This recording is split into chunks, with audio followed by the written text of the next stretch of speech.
Laidą pristato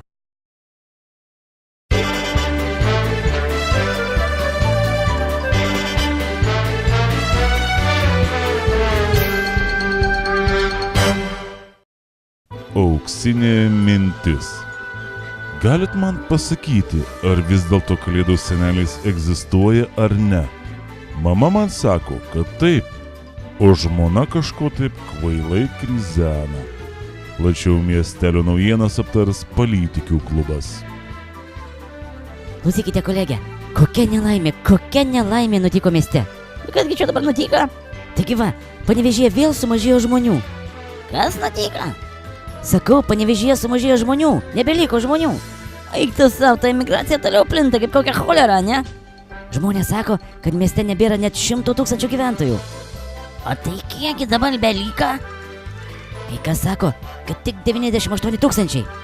Nu tragedija viškon, tai kas dabar bus daryti?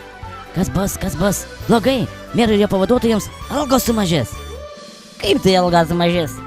Labai paprastai, matai, jų atlyginimas priklauso nuo to, kiek mieste gyvena žmonių. Nu čia dabar kas per nesąmonė?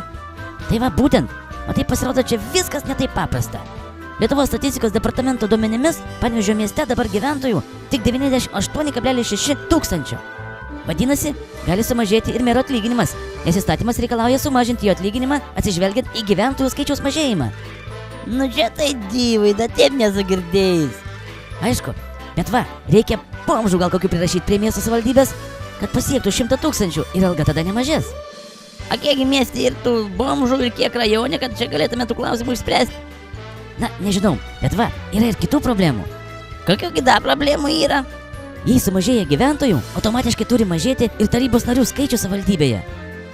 Nu jau, nebepaustė, gerai čia. Taip, savivaldybių tarybų įstatymas skelbia, 31 savivaldybės tarybos narys renkamas savivaldybėse, kuriuose yra nuo 100 iki 300 000 gyventojų. Nu tai taip, taigi dabar mieste tiek ir buvo, ne žmonių virš 100 000 ir 31 tarybos narys. Tai va, o dabar savivaldybėse, kuriuose yra nuo 50 iki 100 000 gyventojų, renkama tik 27 savivaldybės tarybos nariai. Nu vajetau, čia tai dabar bus, ką? Net 4 politikais sumažės, čielų frakcijų. Tai va, ir jeigu politikai nemastys, kaip pritraukti į miestą žmonių ir jie toliau sėkmingai emigruos, tai artimiausiu metu liks tiek žmonių, kad nebereikės jokių politikų. Klausyk, nu man tai keista, ne? Kur tu matys, kad patys politikai pjautų šakų, ant kuria sėdi? Tai va, jeigu laiku neatsitokės, greit jų išvis nebereiks.